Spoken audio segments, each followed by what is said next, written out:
cuanto le cedo el uso de la voz a nuestro conferencista de excelencia, porque este colegio, que es muy crítico, le empieza a dar algunos cuestionamientos, como se denomina nuestra plática, actualidad y futuro de la reforma laboral. Nos preocupan varias cuestiones, maestro, en el sentido de que, ¿por qué los jueces locales están dando pláticas conciliatorias cuando la reforma en ningún momento lo señala? Dos, ¿por qué cuando se incumple ante los centros de conciliación, los conciliadores, qué medios tiene el trabajador? Porque llegan y le pagan 2,000 pesos y le incumplen y ahí se para todo. Y el tercero, ¿por qué no se quieren asumir los tribunales? A veces se tiene constancias de no conciliación del Centro Federal y el Tribunal Federal se declara incompetente y lo manda. Entonces, para nosotros ya se hizo una mezcolanza y se deja en un total estado de indefensión, partiendo del principio de que justicia tardía no es justicia. Le cedo el uso de la voz y agradezco a título del colegio su presencia, maestro Chávez. Es cuanto. Muchas gracias, maestro Julio Ortega. Agradezco, por supuesto, esta amable invitación que me hace este distinguidísimo colegio del cual ya he tenido noticias. Es un privilegio estar con todas y con todos ustedes y con mucho gusto participamos pues en este afán de buscar desentrañar los misterios de la aplicación de la reforma y hacia dónde podemos llegar y qué es lo que tenemos que hacer con esto. Me han hecho el favor de puntualizarme algunos aspectos que generan algunas dudas con respecto al por qué se hacen las cosas como se hacen y qué hacer ante este escenario. Yo he preparado algunas presentaciones, estoy en espera de que mi equipo termine de instalarse, casi al ras estoy aquí entrando a la sesión con ustedes, pero podemos ir empezando. Sí me gustaría saber, maestro Julio César Ortega, si el grueso de nuestros amables asistentes son abogados litigantes, son estudiantes, son funcionarios de los tribunales, para saber, no para tener cautela, sino para saber, pues, en qué lenguaje y en qué nivel dialogamos. ¿Me puedo hacer el favor de compartirme ese dato? Con mucho gusto. Nuestro colegio es pluricultural, se encuentran en su mayoría litigantes. También invitamos a alumnos porque pertenecemos obviamente a las universidades de aquí de lo que es el estado de Nuevo León, y también se convoca a alumnos y pues bueno, funcionarios también nos brindan el honor de estar en estas conferencias, porque concluida la misma se sube a redes sociales y pues de ahí empiezan a hacerse comentarios a posteriori, básicamente. Muy bien, muy bien. Ok, traigo dos presentaciones. ¿Sí me escuchan? Sí. Se me han congelado, no sé si están ustedes o soy yo el que está con problemas de ancho de banda del internet. El audio es perfecto, la imagen sí me da la impresión que se pasmó. Sí, así es, yo los veo congelados, pero pues seguramente es aquí el equipo que está todavía descargando algunas cuestiones de la misma computadora. Si ustedes me lo permiten, voy a conectarme desde mi celular y creo que con esa forma pudiéramos tener una mejor comunicación. Estoy haciéndolo. Si usted desea, maestro, yo lo puedo apoyar en cuanto a la presentación de compartir la presentación desde mi computadora. Qué mal, de lo que pasa es que como yo tengo pasmado, pues no veo lo que están ustedes viendo. Permítame un instante, no me demoro. Bueno, vamos a dejar que se termine de cargar esto. Pues bien, a ver, yo creo que podemos entrar en materia y definir qué es lo que podemos hacer con base en lo que ya me han hecho el favor de plasmarme, al margen de que yo luego platique lo que tengo en las presentaciones. ¿Por qué los jueces laborales de este nuevo modelo están citando a audiencia conciliatoria? Yo creo, con todo respeto, que carecen de facultades para ello.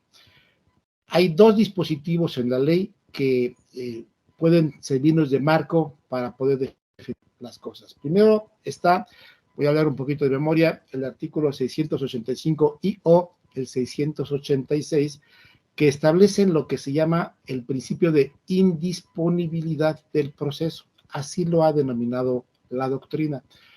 ¿Y en qué consiste este principio de indisponibilidad del proceso? En que nadie, ni el juez, ni las partes, pueden variar el desarrollo del proceso tal como está ordenado en la ley. El texto de la ley dice: los procedimientos ordinarios se sustanciarán y decidirán conforme al texto de esta ley, palabras más, palabras menos. Con base en ello, podemos determinar que el juez no puede variar el desarrollo del proceso e insertar aspectos que sean ajenos a lo que es el texto de la ley. Sin embargo, el procedimiento laboral tiene principios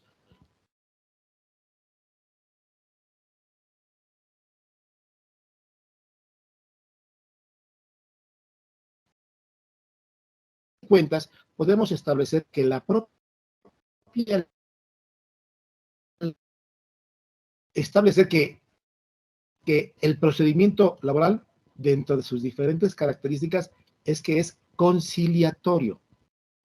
Esto significa que la conciliación no es únicamente dentro de lo que es la instancia conciliatoria. El propio procedimiento laboral tiene como elemento que lo informa que es conciliatorio. Y en ese sentido, significa que el juez puede, por supuesto, no solamente celebrar un convenio si las partes llegan a un acuerdo, sino que puede promover la conciliación dentro del procedimiento. A juicio personal, lo que no puede hacer es fijar una audiencia para que se lleve a cabo un esfuerzo conciliatorio, porque valdría la pena decir, bueno, ¿y cuáles son los apercibimientos? ¿Qué ocurre si no voy yo? Recordemos que los apercibimientos, para hacerse efectivos, deben estar necesariamente insertos en la ley. Si no están en la ley, no se pueden ni aplicar como prevención, ni mucho menos como sanción. ¿Qué es lo que ha ocurrido en el resto de los tribunales del país? Pues que cuando dentro del procedimiento alguna de las partes incita o excita un espacio conciliatorio, el juez suspende la audiencia, para la grabación, y entonces da un espacio dentro de la misma audiencia para que las partes dialoguen y, si es posible, concilien. Hay ocasiones en que el juez participa activamente, y hay jueces que dicen: yo no participo de la conciliación porque voy a juzgar, y el participar en ella puede incidir en un prejuzgamiento. Es cuestión de los jueces, pero lo cierto es que el procedimiento laboral sí puede tener dentro de ello un esfuerzo conciliatorio, pero no a nivel de que se fije una audiencia. Me parece que eso es incorrecto. El punto es, esta fase, este espacio conciliatorio, ignoro cómo se lleva ya en los jueces de Nuevo León, que conozco a varios de ellos, déjenme decirle que conozco a varios de los que fueron designados como jueces, locales especialmente. No sé si después de que llevan a cabo la audiencia preliminar y antes de que se lleve la audiencia de juicio, en ese inter fijan una fecha para que haya una audiencia conciliatoria, lo cual creo que no afectaría el desarrollo del procedimiento, porque dentro de los tiempos que el mismo marca, pues estaría llevándose a cabo este esfuerzo conciliatorio. Y habría que ver si las cosas son así, no hay una afectación a las partes, no hay ningún perjuicio que se les genere como para que sea motivo de impugnación. Impugnación que, valga la pena decir, es totalmente estéril, porque sabemos que los actos de los jueces no admiten ningún recurso. El recurso de reconsideración que establece nuestro procedimiento laboral única y exclusivamente procede contra actos del secretario instructor, ya sea en la fase escrita del procedimiento o ya sea en la parte relativa a las providencias cautelares que se transmiten, que se promuevan dentro del procedimiento. Así que el juez, sus actos no son susceptibles de combatirse a través de recursos de reconsideración. ¿Qué significa esto? Pues que no se pueden impugnar dentro del procedimiento, y si es una violación que nos genera una afectación, habría que impugnarla al combatir el laudo. Porque recordemos que el artículo 107, fracción 5 de la Ley de Amparo, fracción 5 romano, establece que el amparo indirecto procede en aquellos casos en los que haya una violación que sea irreparable y que afecte materialmente derechos sustantivos del quejoso. Y si esa violación que estamos en este momento mencionando no es de las que son irreparables, no afecta materialmente los derechos sustantivos del quejoso, pues no es susceptible de impugnar a través de un amparo indirecto de manera inmediata, y cuando impugnemos a través del amparo directo, pues ya se habrá consumado de manera irreparable, porque no se puede retrotraer en el tiempo, y finalmente si el procedimiento continuó y se celebró, creo que no hay remedio. En ese sentido, maestro Julio César y queridos amigos, pues la verdad no hay un remedio eficaz en contra de ello en términos jurídicos. ¿Qué es lo que yo sí conozco y que sé que ha existido en los consejos de la judicatura estatales o federales, según el caso? Sí hay un seguimiento cercano del encargado de la coordinación de los jueces.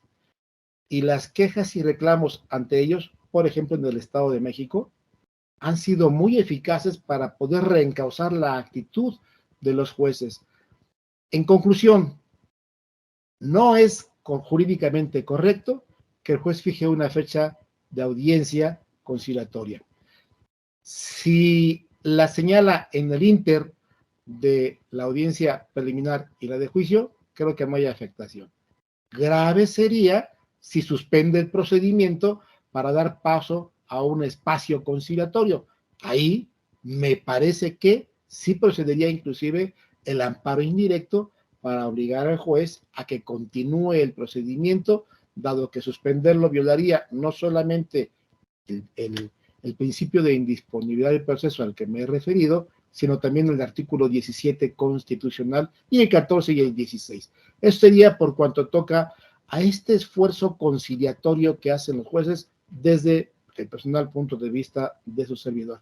Me gustó, maestro Julio César Ortega, esta parte, esta mecánica de mejor mediante un problemario que vayamos planteando de lo que ustedes vayan teniendo como experiencia, lo vayamos desahogando, porque la presentación que yo traigo, con toda franqueza, puede ser muy para quienes han egresado de la universidad, para quienes todavía no litigan ante los tribunales laborales, pero como ustedes tienen ya una experiencia vivida en esto y han enfrentado circunstancias de los tribunales, creo que si lo hacemos a través de estas preguntas y respuestas, con mucho gusto podríamos llevar a cabo de manera más dinámica y más interesante para ustedes esta sesión.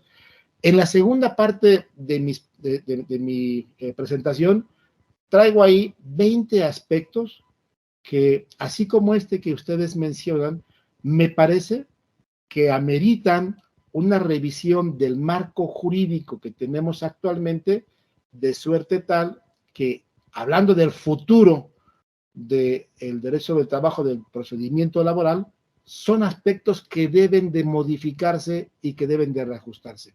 Ahora que ustedes me hagan el favor de hacerme estas preguntas, estos planteamientos, yo voy a estar iniciando esta presentación para el efecto de tenerla lista una vez que concluyamos en esta parte, y con mucho gusto yo abordaría este aspecto ya en la segunda mitad de esta sesión. Así es de que si hay más preguntas, yo apreciaría y agradecería que mejor me las formularan y sobre esa base vamos dialogando si no tienen inconveniente. Muchísimas gracias, maestro Chávez. Pues bueno, como aquí el colegio es muy plural, por ahí veo a don Jesús Gutiérrez, ¿verdad? Le cedemos el uso de la voz a quienes de los que están ahorita asistentes y en vivo que hagan algún planteamiento sobre esta reforma que se nos vendió que iba a ser muy pronta y expedita, y que lo que hemos percibido es pues de que se viene dilatando, porque por ejemplo aquí en Nuevo León a la fecha no hay audiencias, ni de audiencias preliminares, pues mucho menos de juicio. A lo más que se aspire es estas audiencias conciliatorias, y también se ha percibido un incumplimiento en los centros de conciliación. Le cedemos el uso de la voz al auditorio si alguien desea comentar algo con nuestro disertante de excelencia.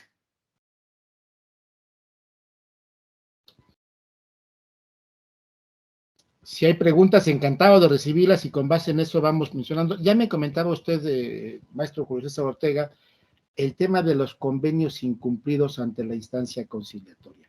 Sí. Y ese es un tema que es recurrente en el país.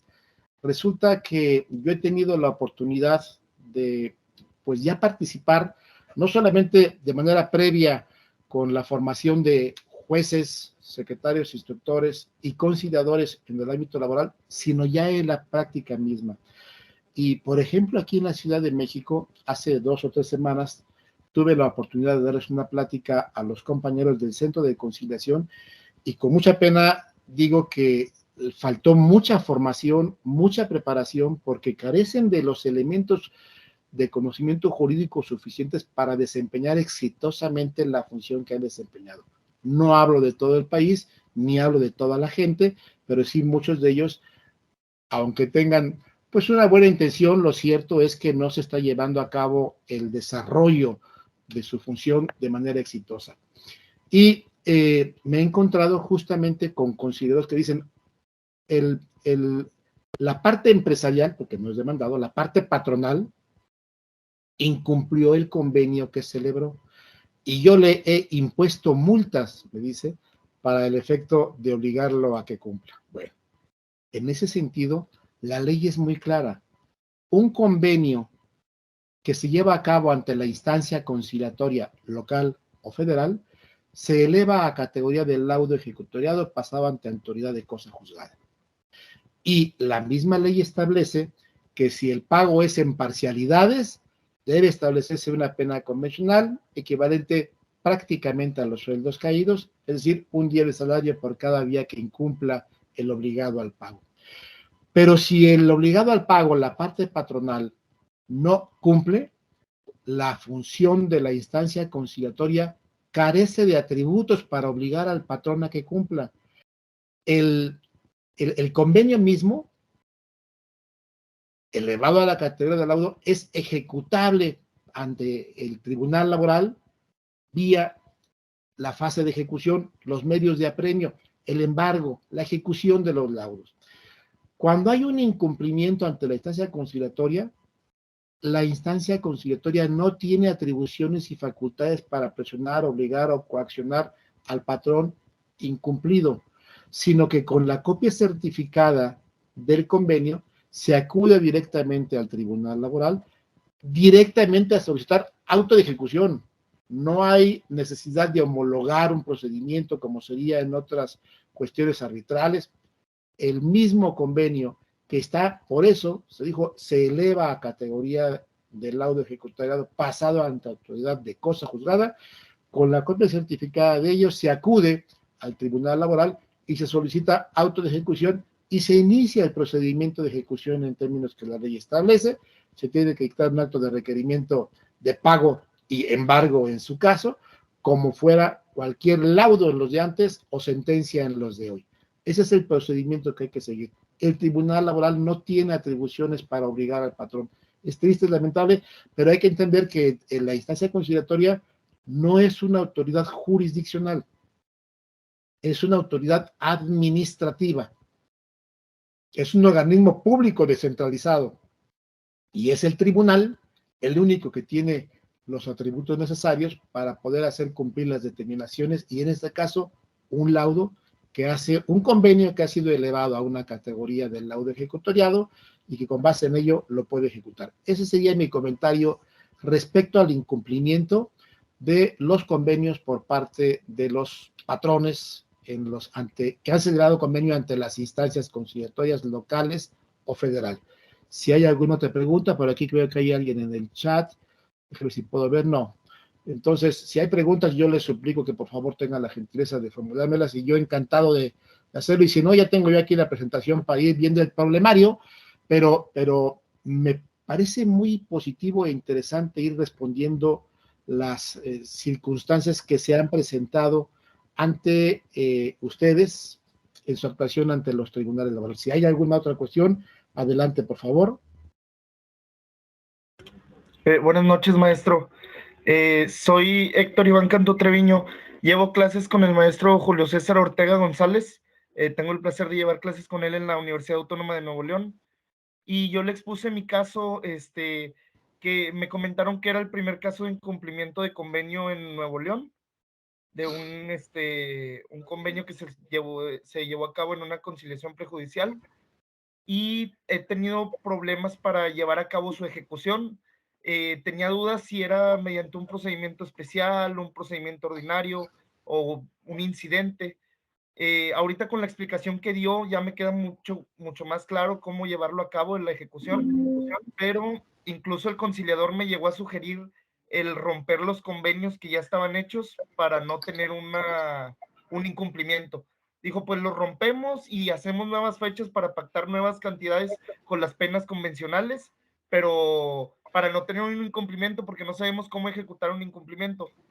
Marqué a las gestiones de los juzgados, bueno, perdón, de los tribunales laborales, y me comentan que ellos no me lo podían recibir, que tenía que ser la autoridad administrativa, en este caso el centro de conciliación, y acudo al centro de conciliación y me dicen que no, que ellos no me lo pueden recibir ni remitirlo. Entonces me dejaron en un limbo y me presenté con una situación de que estaba defendiéndolo el conciliador, tomando parte hacia el patrón. No sé si en parte fue también porque el patrón acudió sin un abogado, y pues fue un tema que abordé con el maestro Julio César entre semana, y que me quedé sorprendido. Yo le dije en mi poca experiencia que no era posible al conciliador cómo romper un convenio si ya era una cosa juzgada, si ya tenía el valor de una sentencia. Y pues afortunadamente no lo rompimos. Hombre, claro, la verdad es que además la propuesta de romper un convenio llevado a cabo ante una autoridad administrativa como es la instancia conciliatoria, pues más allá de lo ético y moral que es grave, pues es un delito, es un ilícito, hay una actuación ahí que debe sostenerse y que la misma ley nos establece herramientas para poderlos hacer cumplir. Es el artículo 684E en su fracción 13, que establece, una vez que se celebre el convenio ante los centros de conciliación, adquirirá la condición de cosa juzgada, teniendo la calidad de un título para iniciar acciones ejecutivas sin necesidad de ratificación. Cualquiera de las partes podrá promover su cumplimiento mediante el procedimiento de ejecución de sentencia que establece esta ley ante el tribunal competente. Ahí está marcado el camino. ¿Qué hay que hacer? Con la copia certificada, acudir ante el tribunal e iniciar el procedimiento de ejecución, solicitarle directamente que emita un auto de ejecución en términos de que se requiera, y en su caso de no pago, que se embargue. Si el tribunal no acepta por alguna razón que no entendería y yo no comprendería, bueno, la única opción sería el juicio de amparo. No veo otra alternativa, porque reitero que los actos del juez, que en este caso sería el que debería de determinar la aceptación o rechazo de una petición de ejecución, no hay recurso, entonces hay que hacerlo a través del amparo. Y en este caso sería un amparo indirecto, por supuesto. Recordemos que el amparo directo, para entender cuándo es indirecto y directo de paso, de una manera muy simplista, como regla general, es el amparo directo procede contra tres tipos de actos: laudos, sentencias o resoluciones que ponen fin al juicio. El amparo directo es únicamente contra actos en juicio. Laudos que todavía existen, no solamente porque las juntas siguen todavía existiendo, sino porque tenemos el Tribunal Federal de Conciliación y Arbitraje, que no ha sufrido modificación prácticamente en su procedimiento y que sigue emitiendo laudos. Laudos, sentencias, cualquier tribunal que emita una sentencia, hoy día también los laborales, o resoluciones que ponen fin al juicio. Entonces, si no es ninguna de esas, que son amparo directo, por excepción, es amparo indirecto. Es una forma no muy jurídica, pero es muy pedagógica y muy didáctica para entender cuándo procede una vía y cuándo procede la otra. Así es de que sería, si el juez le rechaza, que se lo diga por escrito, por supuesto, y amparo indirecto. ¿De acuerdo? Qué grave lo que usted me dice, lo que usted me dice es sumamente grave. Déjeme decirle que conozco a quien dirige el Centro de Conciliación de Monterrey, Nuevo León, y pues, hombre, lo que yo sé de él es que es una gente abierta a escuchar, a recibir comentarios y con buena intención para buscar rectificar lo que tenga que rectificarse. Esto es importante. Tenemos en el país un verdadero mosaico en la aplicación del nuevo modelo de justicia laboral.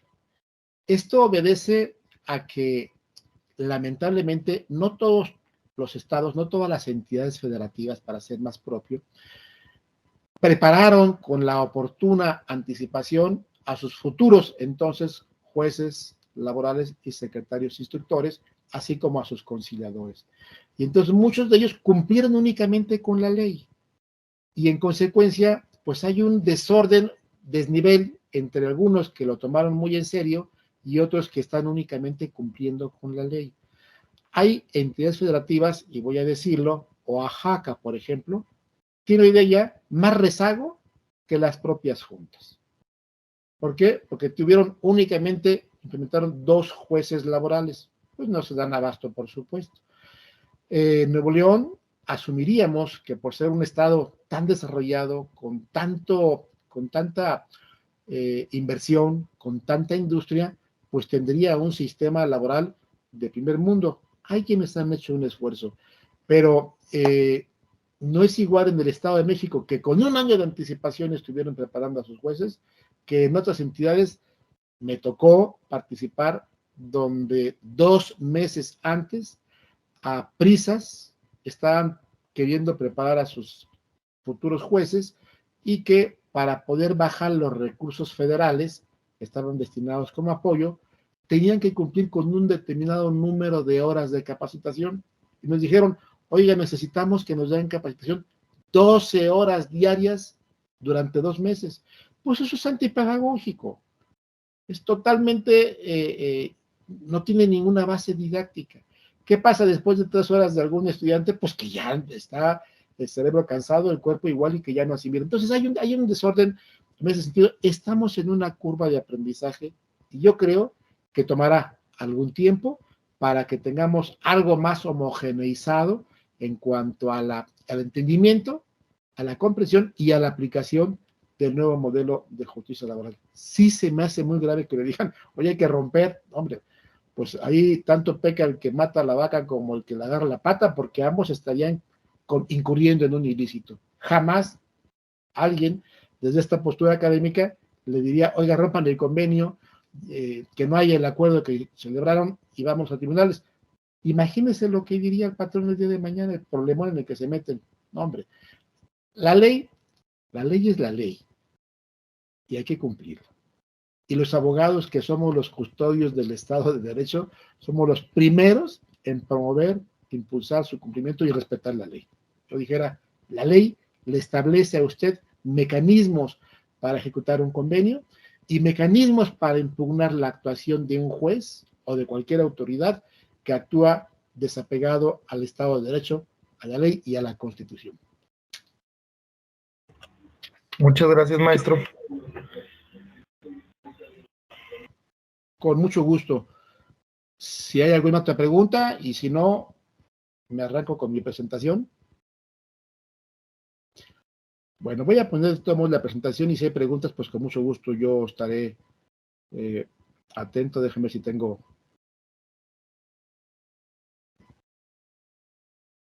atributos para compartir.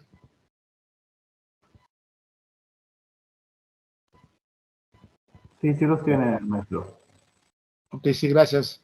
Lo estoy viendo. Aquí estamos. Vamos a ver, total, compartir. Ok, ¿se ve? Sí, ya está, ya se ve en la pantalla, maestro. Perfecto. Esta es la segunda parte de la presentación que yo preparé para platicar con ustedes. La primera es una exposición de lo que es el procedimiento laboral actual, que digamos es la actualidad del procedimiento, pero dado que ustedes tienen ya práctica y experiencia en ello, voy a empezar mejor por esta segunda parte, que se ocupa de algunos aspectos que a juicio de su servidor, pues deben de ajustarse y modificarse en la ley. La ley es un producto humano y por tanto es un producto imperfecto. Y tiene algunos que, más allá de lo humano, pues son errores que son algunos imperdonables, porque debieron de haberse ocupado de ellos con oportunidad. Pero voy a mencionar aquí 20 puntos importantes que yo creo que deberíamos de abordar. Punto 1. El artículo 684E establece que el trabajador que solicita la instancia conciliatoria, y fíjense que habla del trabajador, no de cualquiera, dice que debe acudir personalmente. Punto primero. El trabajador tiene la obligación de acudir personalmente a la audiencia conciliatoria. Puede asistir acompañado de una persona de su confianza, pero no se reconocerá a esta como apoderado por tratarse de un procedimiento de conciliación y no de un juicio. Fíjense nada más ahí. Aquí como primer punto, al trabajador le están privando del derecho a la representatividad. Él tiene que acudir personalmente. A los abogados se nos dice que no se nos reconocerá como apoderados. También a nosotros nos están privando del legítimo derecho de ejercer la profesión para la cual obtuvimos un título y una cédula profesional. Cédula profesional que en términos del texto literal de la Ley General de Profesiones es la patente que autoriza el ejercicio de la profesión. Estamos autorizados por el Estado para ejercer la profesión de abogados, cualquiera que sea el nombre, licenciados en Derecho, hay en diferentes universidades nombres diferentes, y aquí nos privan a nosotros de ese derecho. Aquí hay dos violaciones en este texto legal. Y luego nos dice muy olímpicamente el precepto, bueno, no dice porque no habla, pero establece, dice que no se reconocerá a esta como apoderado por tratarse de un procedimiento de conciliación y no de un juicio. Ok, está bien. Pero luego nos dice, no obstante, el trabajador también podrá ser asistido por un licenciado en Derecho, abogado o un procurador de la defensa del trabajo. Pero solamente somos asistentes, ¿eh? Ya no somos abogados o apoderados, solamente asistentes. Pero luego con una... pues con una, como dijera yo, con un sarcasmo increíble, nos dice, el patrón deberá asistir personalmente o por conducto de representante con facultades suficientes para obligarse en su nombre. Cuando habla del patrón, no distingue si es persona física o persona moral. Y si la ley no distingue, debe entenderse que es para cualquier patrón, persona física o persona moral. Claro está que el patrón, persona moral, pues no es cuerpo físico y que por tanto actúa a través de las personas físicas que lo representan. Por eso ahí se admite, entiende muy bien que una persona moral tiene que acudir por conducto de su representante. Pero pensemos en un patrón persona física. A este sí le está autorizando que comparezca por conducto de un representante.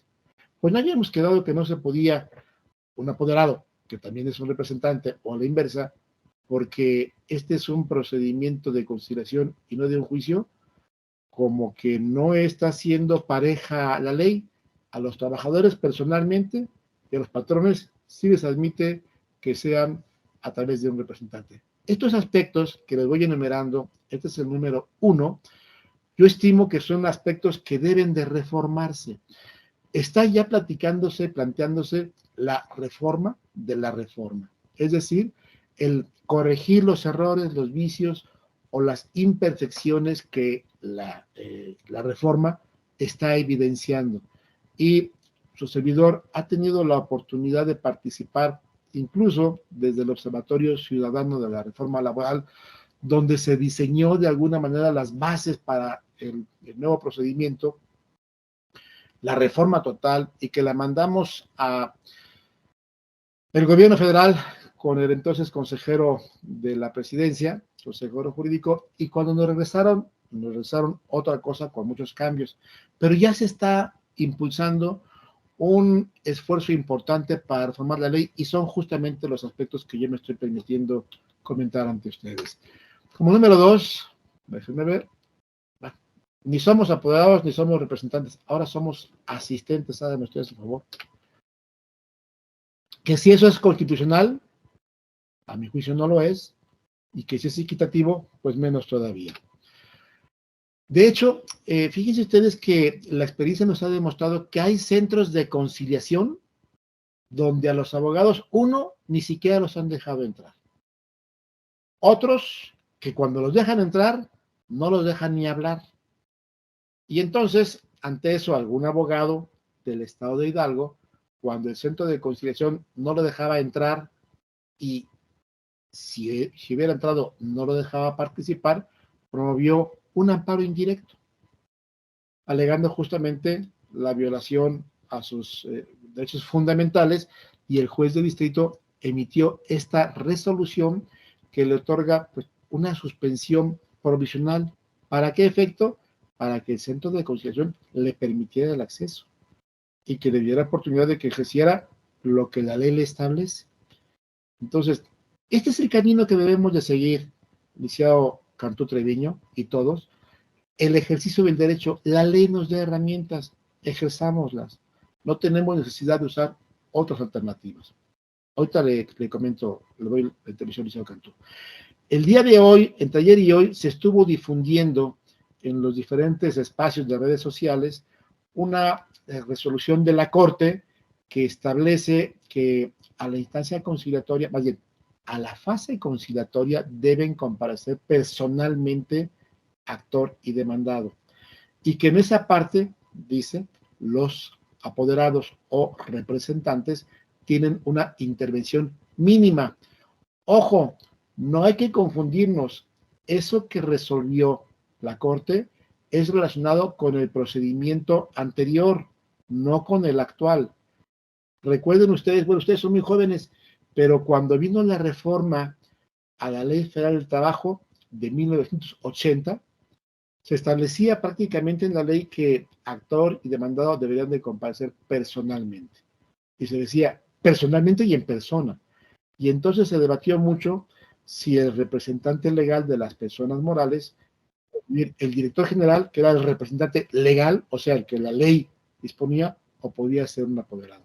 Y desde entonces se generó el tema de que pues, Pemex, por ejemplo, que era muy demandado, querían que a todas las audiencias compareciera el director general de Pemex, pues no era posible eso. Finalmente la Corte, años después, resolvió que sí se podía a través de representantes y se desvaneció esa iniciativa o esa interpretación inicial de la reforma de 80 a la ley de 70, que es la ley actual.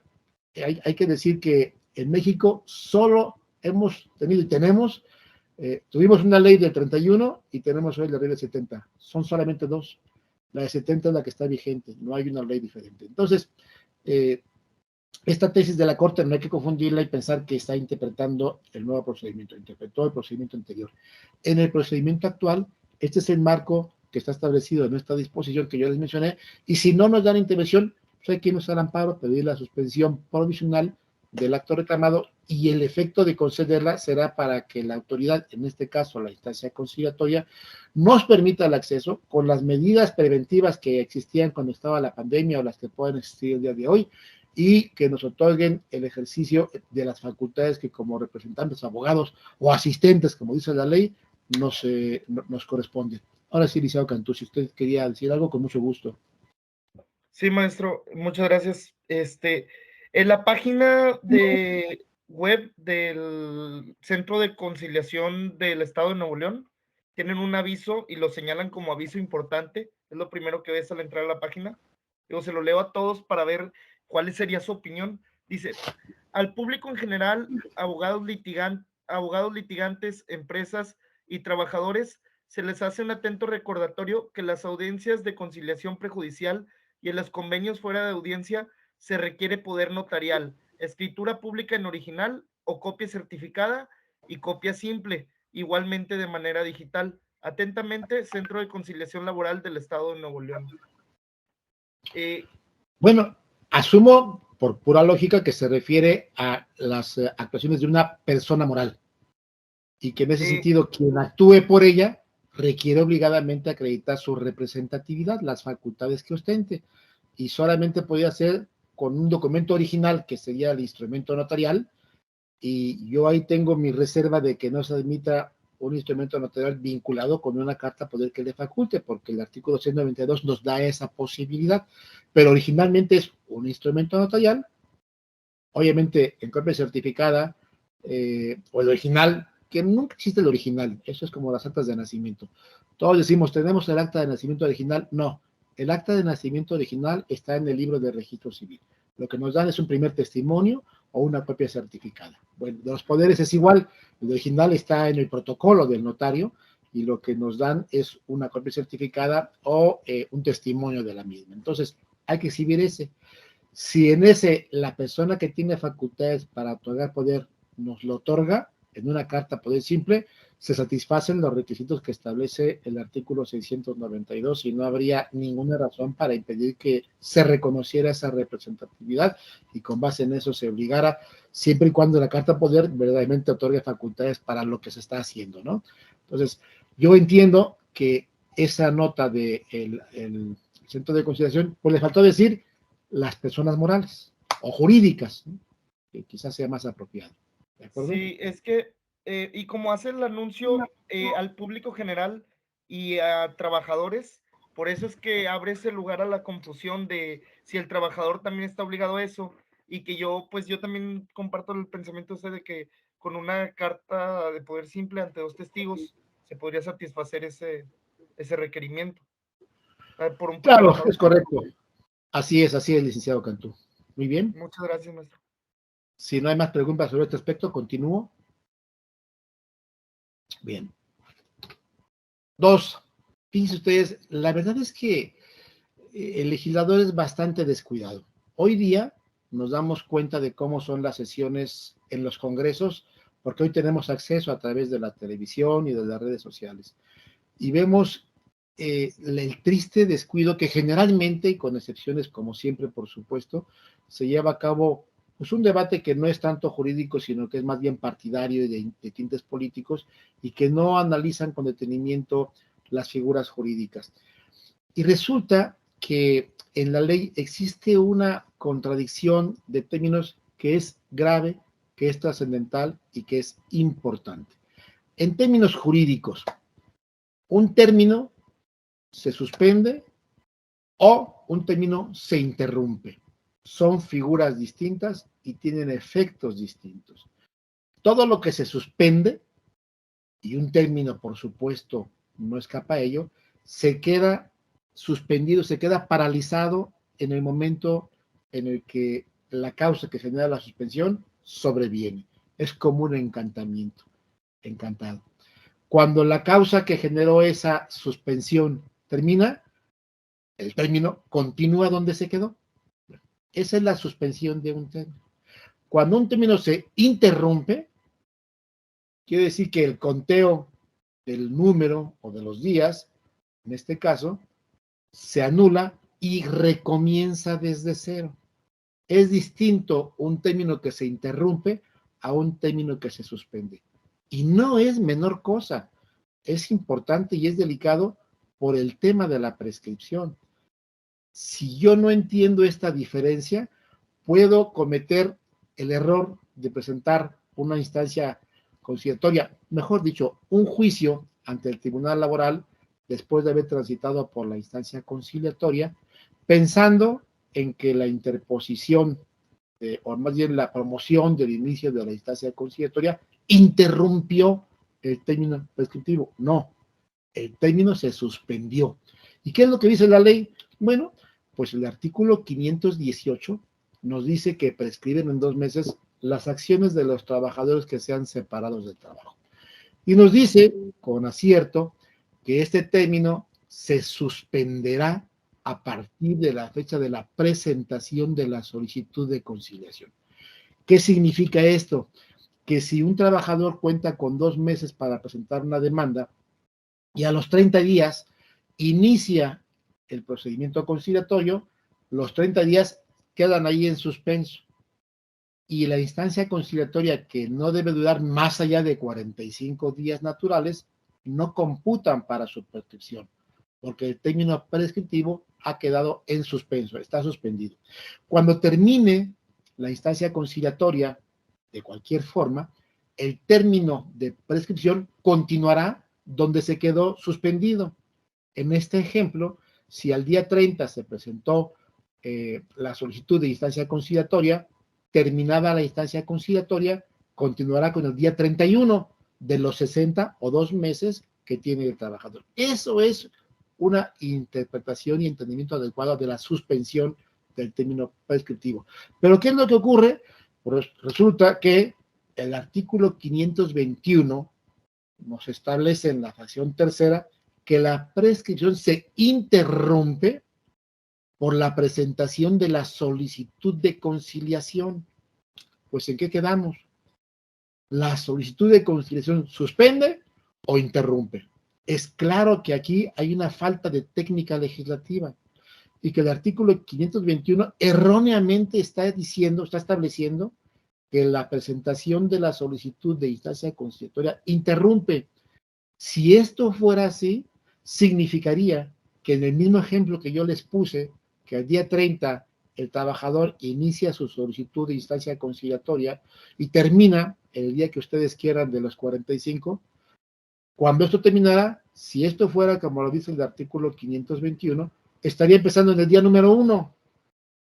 Y eso es antijurídico. Imagínense ustedes que pues yo trabajador voy a estar promoviendo y promoviendo instancias conciliatorias.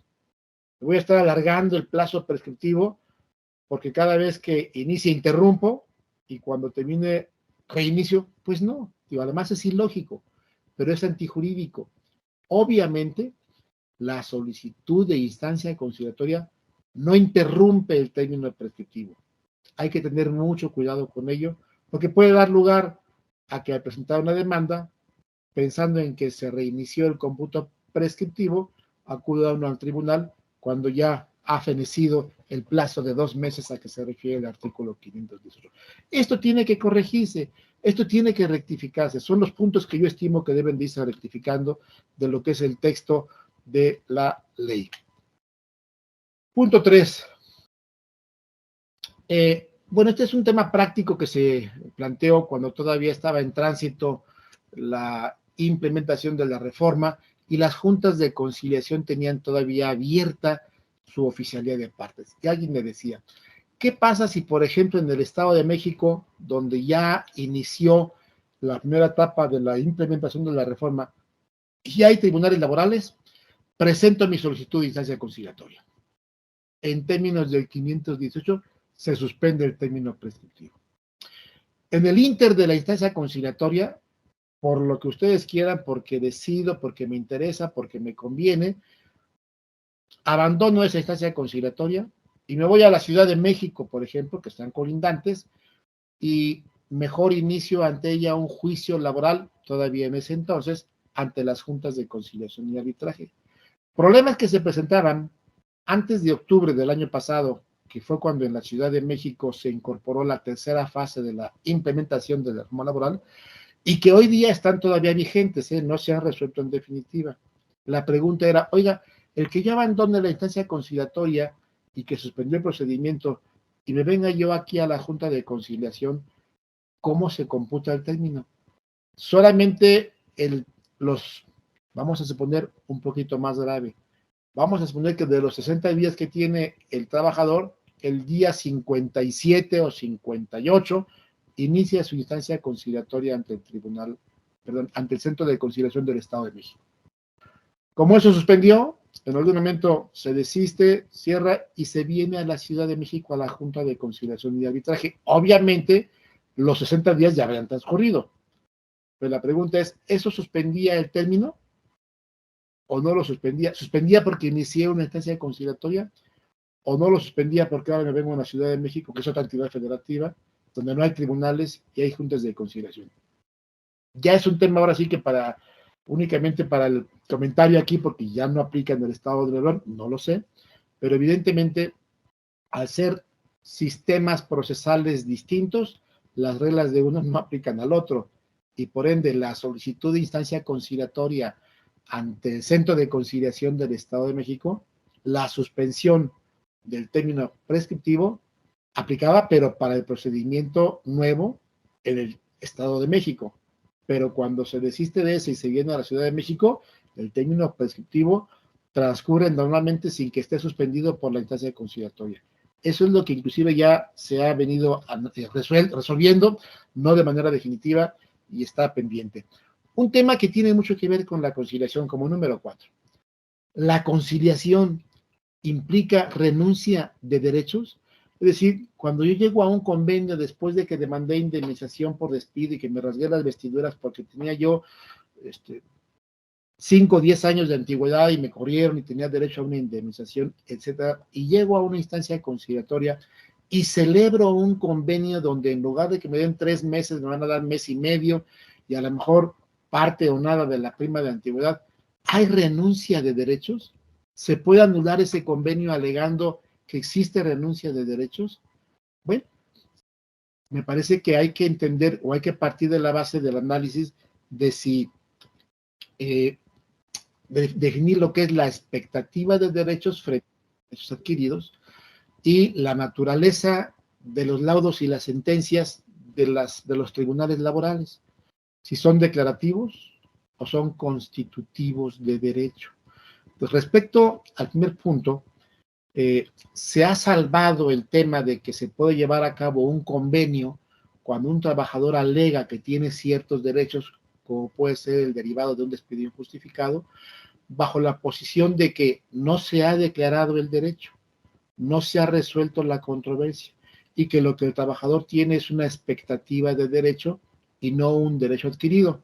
Es cuestionable, tiene sus bemoles, es un tema más profundo y más amplio que este espacio quizás no nos da para el análisis detallado de estas dos teorías, pero que a manera de exposición sí nos sirven para definir, cuando menos a priori con un simplismo, que para los tribunales laborales, para la Corte, para el Poder Judicial Federal, cuando se lleva a cabo un convenio ante cualquier instancia, tribunal o centro de conciliación, derivado de que el trabajador haya reclamado ciertos derechos producto de un despido injustificado, por ejemplo, no hay renuncia de derechos porque no había un derecho adquirido, sino una mera expectativa de derechos.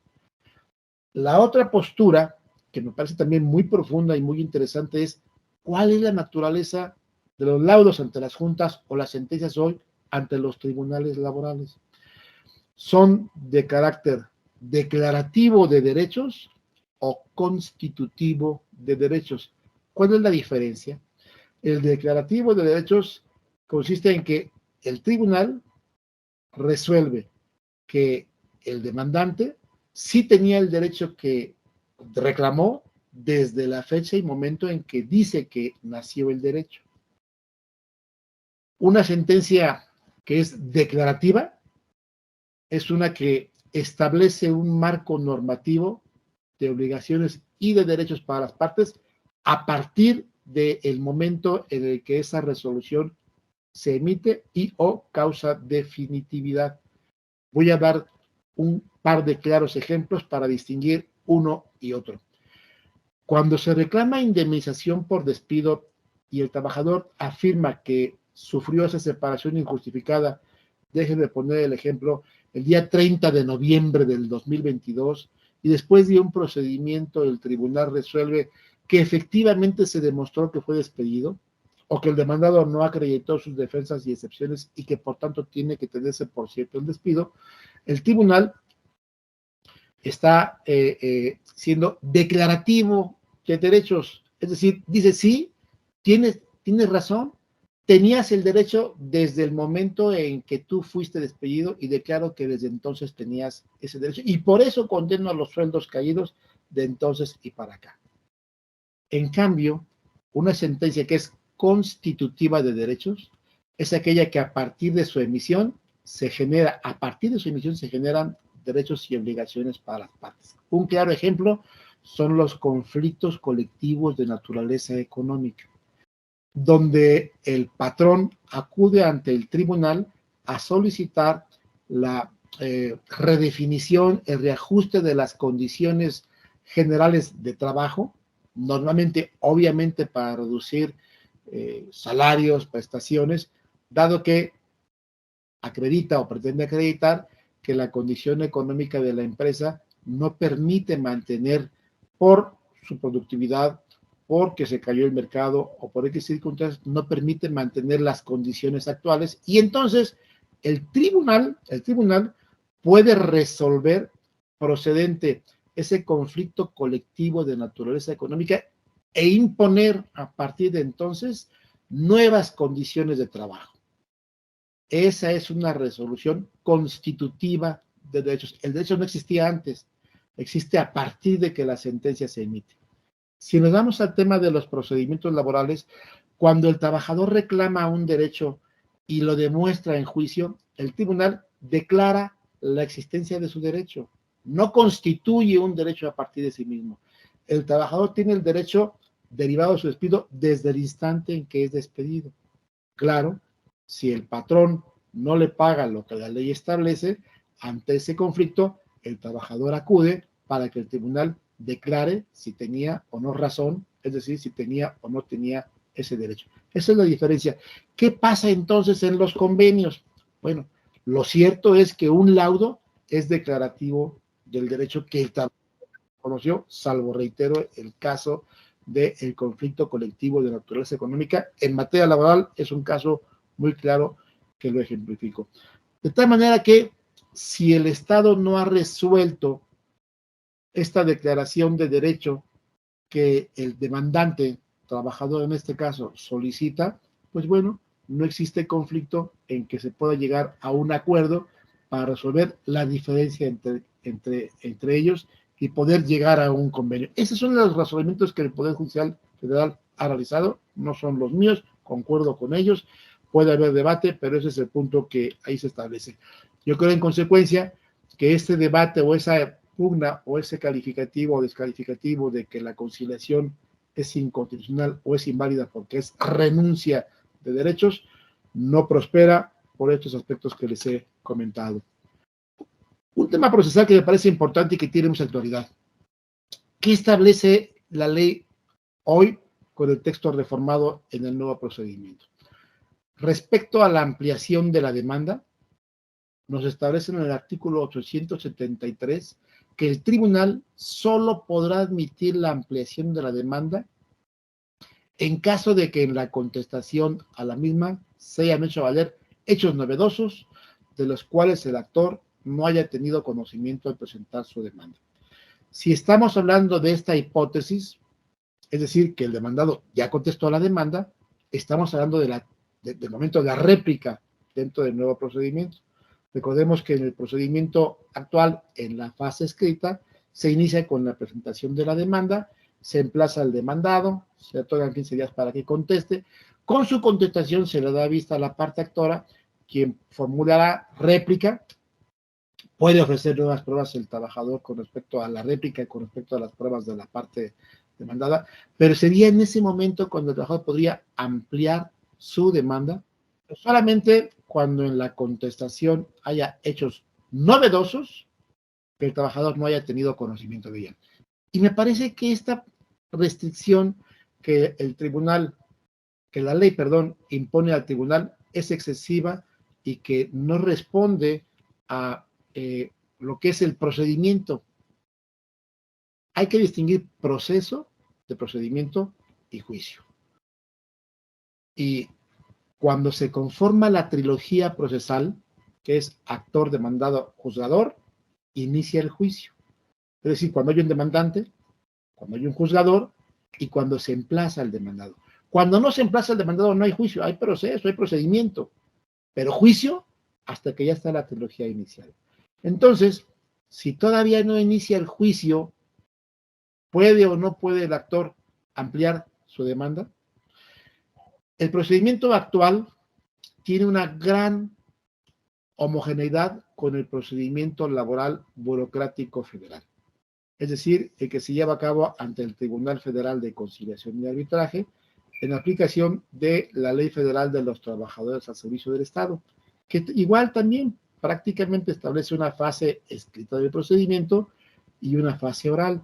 La fase escrita inicia con una demanda con sus pruebas y el demandado en 5 días, no en 15, debe contestar la demanda con sus pruebas y objetar las pruebas del actor. Bueno, ante esta situación se presentó la situación, se presentó el tema ante la Corte de si la Ley Federal de los Trabajadores al Servicio del Estado no preveía la posibilidad de que el actor ampliara o modificara su demanda, ¿qué ocurriría ante el procedimiento laboral burocrático federal. Y la Corte lo resolvió de una manera, me parece, brillante, correcta y ajustada, incluso hasta se en exceso, en esta jurisprudencia, cuyo registro es el 200.753, que aquí la pongo a su disposición, y de la cual he marcado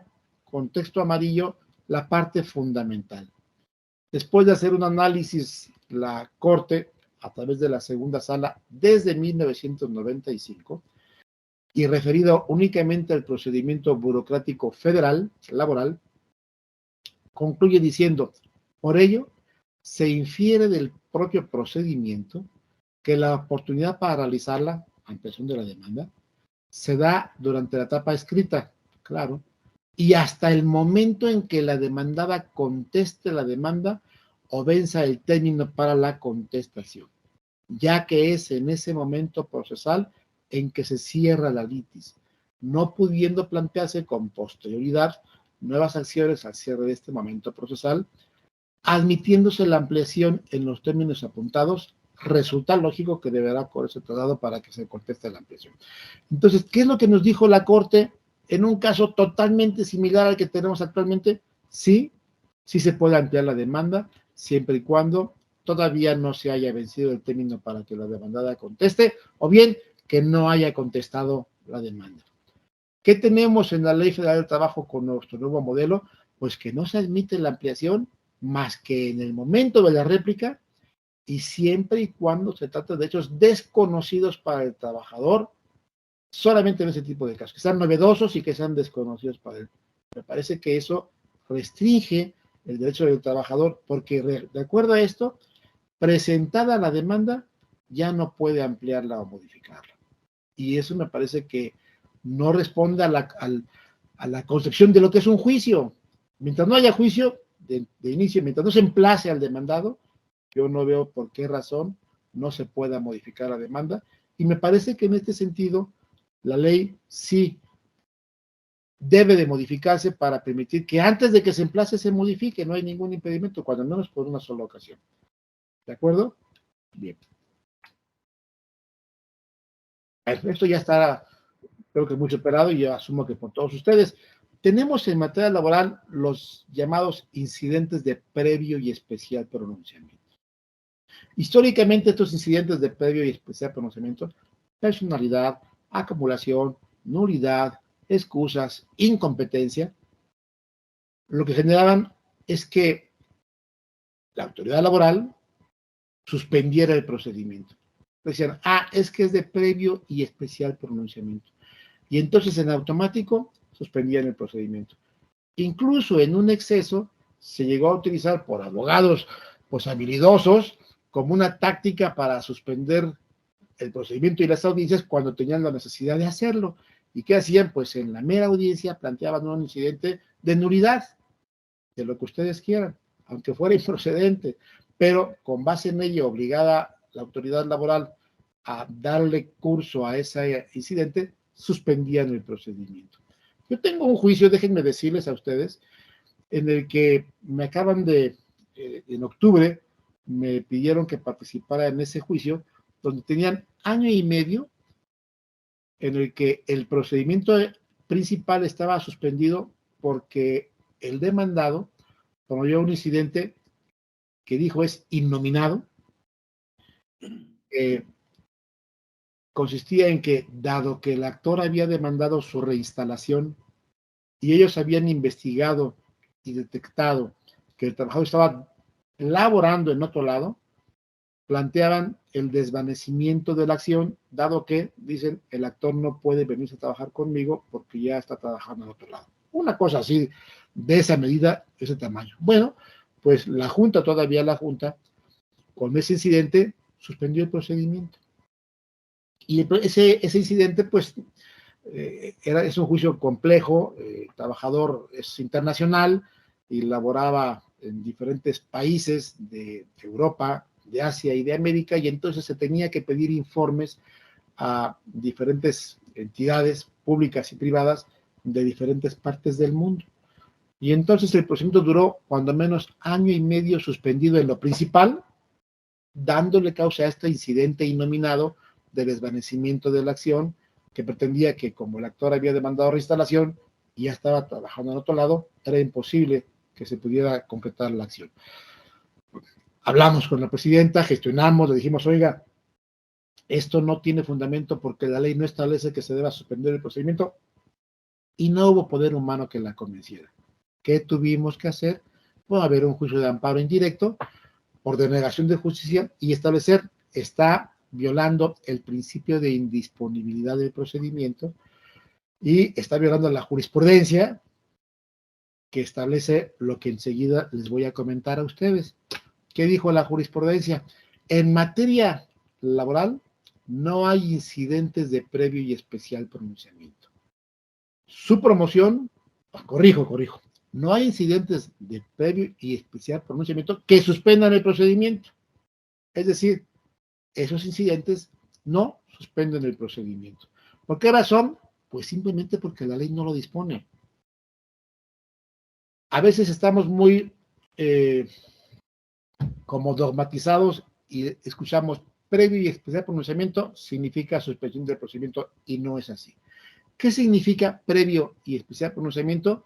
Sus mismos conceptos lo dicen.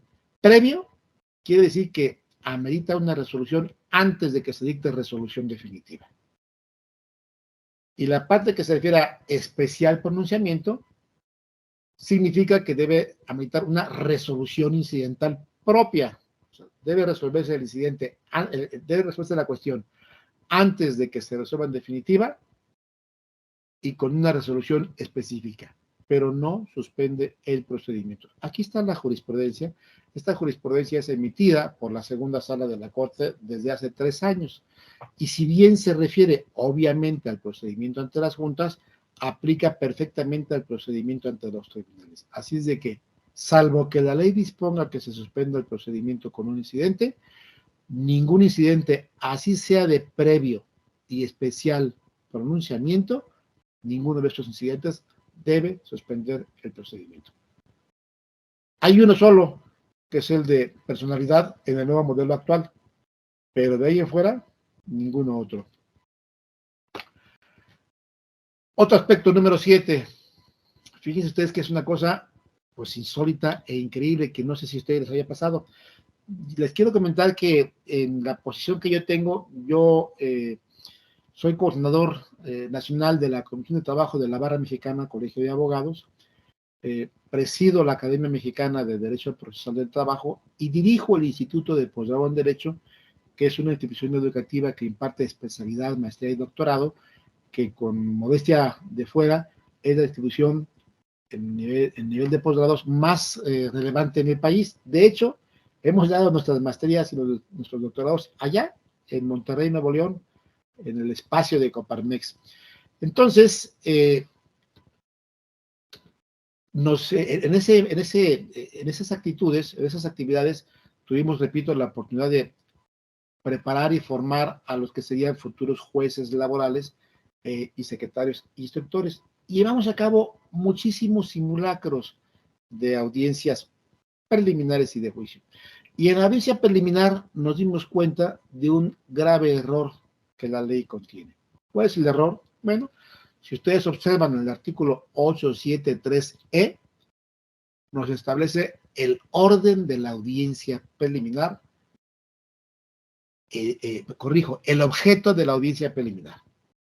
Y dice que su objeto, o sea, la finalidad, es depurar el procedimiento, resolver las excepciones dilatorias, establecer los hechos no controvertidos, admitir o desechar pruebas, citar para audiencia de juicio y hasta el último, nos dice resolver el recurso de reconsideración contra los actos u omisiones del secretario instructor. Este dispositivo es congruente con el resto de las disposiciones de la ley que refieren que el recurso de reconsideración solamente procede de contactos del secretario instructor y que debe promoverse oralmente en la audiencia preliminar. Ojo, la excepción a esta regla de que debe promoverse el recurso de reconsideración en la audiencia preliminar y de forma oral es justamente el recurso de reconsideración planteado en contra de las determinaciones del secretario instructor en las medidas cautelares o prohibiciones cautelares. En las prohibiciones cautelares, el recurso de reconsideración debe promoverse dentro de los 3 días siguientes a la fecha en la que se conoció el acto que se impugna. Ese recurso que se promueve por escrito debe ser también resuelto por el juez en la audiencia preliminar. Bueno, entonces, el 873E nos dice que el objeto de la audiencia preliminar, entre otras cosas, es resolver el recurso de reconsideración. Y luego, el artículo siguiente, el 873F, nos dice, la audiencia preliminar se desarrollará conforme a lo siguiente. Es decir, establece el orden en el que se lleva a cabo la audiencia preliminar. Y primero nos habla de la comparecencia personal, del consentimiento de las acusaciones personales, de que si la audiencia se lleva, estén o no estén las partes, pero pueden comparecer hasta antes de que se tomen los acuerdos y no haya precluido sus derechos. Nos dice que el tribunal examinará las cuestiones relativas a la legitimación procesal, resolverá las excepciones procesales, que el tribunal definirá los hechos que no sean motivo de controversia, o sea, fijará la litis, que resolverá la admisión de pruebas, que preparará el desahogo de las pruebas, que solamente en casos excepcionales fijará más de una audiencia para el desahogo de las pruebas, y que si las partes están de acuerdo con los hechos y la controversia queda reducida a un punto de derecho, se declarará cerrada la instrucción y se turnan los autos a resolución. Ese es el orden en el que se lleva a cabo la audiencia preliminar. Y la pregunta surge, ¿y el recurso de reconsideración dónde quedó? En el artículo previo nos dice que el objeto de la audiencia preliminar es resolver el recurso. Y en el siguiente nos dice el orden en que se lleva a cabo la audiencia. Y se les olvidó definir en qué momento se tiene que atender y resolver el recurso de reconsideración. Ante ese vacío legal, se entendió perfectamente que el momento procesal idóneo para ventilar el recurso de reconsideración era al inicio de la audiencia, una vez definidas la comparecencia de las partes, la legitimación procesal, que no hay que confundirla con personalidad, y entonces sí, viene ahí sí ya el análisis, la resolución, en su caso, del planteamiento de recurso de reconsideración de las partes. ¿Por qué tiene que ser al inicio? Porque si no es al inicio y el juez empieza a emitir sus acuerdos de admisión de pruebas, resolución de lo que ustedes quieran, ya son actos que no son impugnables. Y al no ser impugnables, mediante recursos de reconsideración, pueden generar una situación procesal que ya haga irreversible algunas posibles violaciones. Imagínense ustedes que parte de los motivos de un recurso de reconsideración puede ser que el demandado realmente contestó la demanda un día después de los 15 que tiene. Y sin embargo el secretario instructor la tuvo por contestada, por opuesto a las excepciones y defensas y por pruebas, etc. Y en la audiencia preliminar, el juez empieza a admitir pruebas y no se planteó el recurso de reconsideración, pues ya no se puede promover, porque ya el juez admitió pruebas. Y si yo lo que pretendo es promover un recurso de reconsideración en contra del acto del secretario instructor, que indebidamente tuvo por contestar la demanda oportunamente, cuando no fue así porque no hizo el cómputo correcto del término que tenía para contestar la demanda, pues ya sería inoportuno el planteamiento de recurso. Entonces, la conclusión es que después del inicio de la audiencia, después de que el juez establece la legitimación de los que comparecen, no es personalidad, corrijo, reitero, entonces sí, es el momento para hacer el planteamiento de los recursos de reconsideración. ¿Cómo tiene que hacerse el recurso de reconsideración? Bueno, pues hay dos formas. Los jueces, en todas las audiencias preliminares que yo ya he participado dentro y fuera de la ciudad local y federal, han acostumbrado a preguntarle a las partes, casi como soplándoles, ¿no?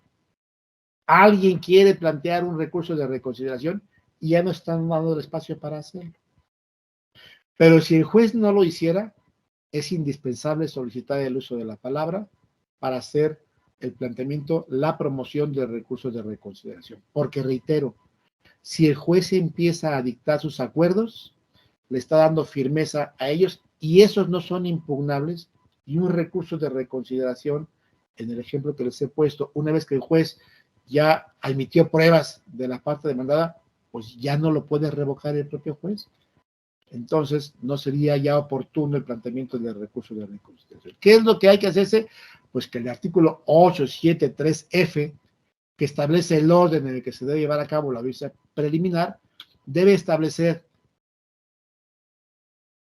el momento preciso en el que debe de plantearse y resolverse el recurso de reconsideración. En este sentido, sería en la fracción 4 romano o 3 bis, como ustedes quieran definirlo, porque establece, primero, aspectos generales, las comparecencias personales, luego que se llevan a cabo las etapas, estén o no estén las partes, y que precluyen sus derechos si no están disponibles, si no están a tiempo, y luego nos dice en la tercera, el tribunal examinará las cuestiones relativas a la legitimación procesal. Y ahí es donde debería de ser el punto de decir, y dará curso a el trámite de desahogo de los planteamientos de los recursos de reconsideración. Ese es el punto que tiene que modificarse.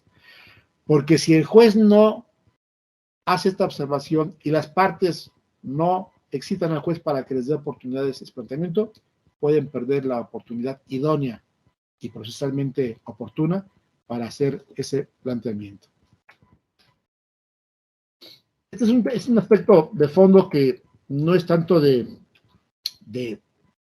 modificación o de la reforma, pero que me parece relevante porque todos los que litigamos, generalmente se dice que en términos del texto actual, el que el tribunal exima al trabajador de la carga de la prueba requiere que éste se lo solicite. Y la ley no dice eso. La ley lo que dice es, el tribunal eximirá de la carga de la prueba del trabajador cuando por otros medios esté en posibilidad de llegar al conocimiento de los hechos. Ahí hago un alto.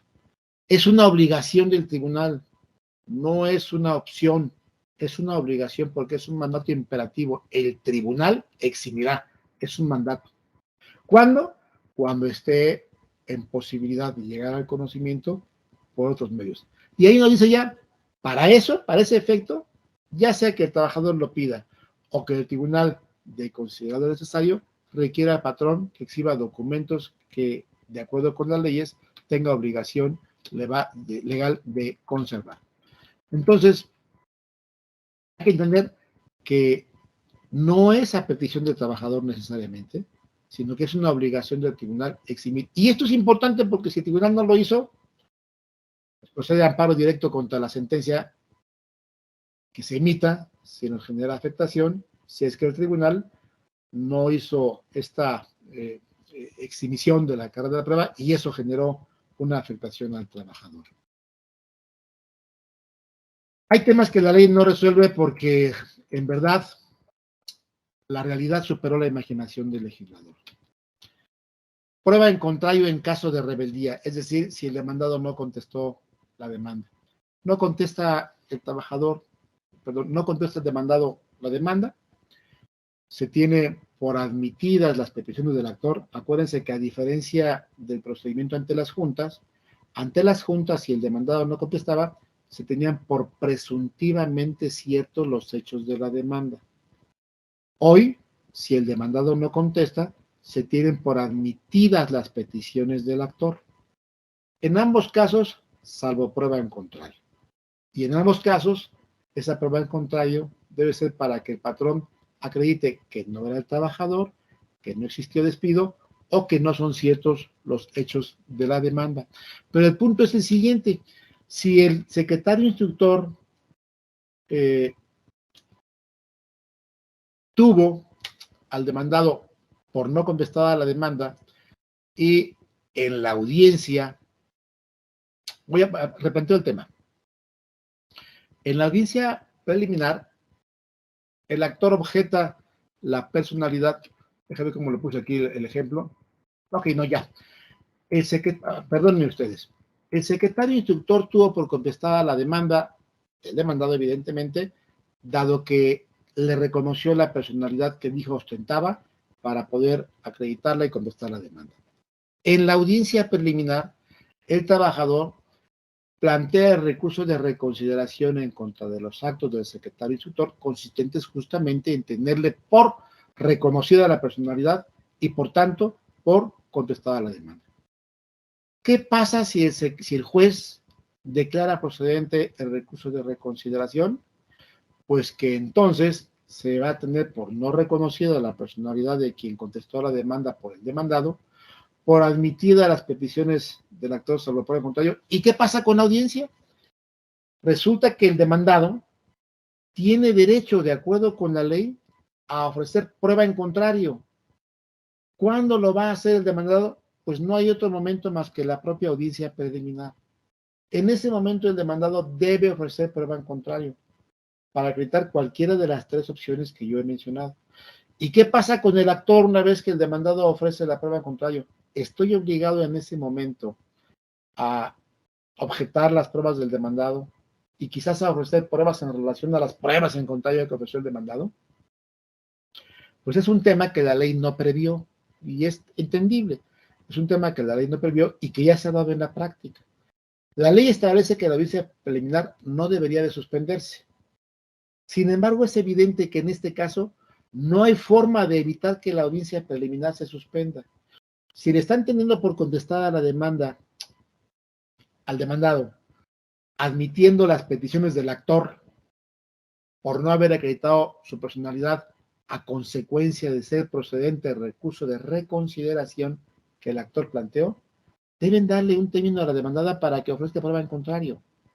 Y deben darle un término al actor para que con respecto a esas pruebas en contrario ofrezca también pruebas y objete las del demandado, siguiendo el mismo ejemplo de lo que sucedió en la fase escrita, con base en el artículo 18 y 17 que nos permiten la analogía como elementos para poder interpretar los vacíos legales. Entonces, esto hay que componer la ley, hay que reformar la ley y hay que incorporar estas opciones para que la ley defina lo que debería de ocurrir. ¿Qué es lo que pasa en la práctica? Que años después de amparos, llega finalmente a que la Corte resuelva en definitivo. Pasaron años, y en esos años, pues hubo muchas personas físicas y morales, patronos y trabajadores que se vieron afectados por la falta de una definición firme respecto del tema. Creemos en consecuencia que este aspecto debería de reformarse para poder definir cómo se lleva a cabo, si se suspende o no se suspende esta audiencia preliminar a consecuencia de estas circunstancias. ¿Está claro? Sí, se capta el problema y se entiende cuál es el riesgo de que esto ocurra. Bien. Punto 10. ¿Qué pasa? Esta es una cuestión de orden práctico, ¿eh? ¿Qué pasa con las pruebas del actor cuando reclamó reinstalación y el demandado no contestó la demanda? ¿Se deben de admitir? ¿Se deben desahogar? Normalmente los jueces, cuando el demandado no contestó la demanda, desechan las pruebas del actor bajo el argumento de que no hay litis, de que no hay controversia y que al no haberla, pues no hay necesidad de aportar y desahogar pruebas. ¿Ok?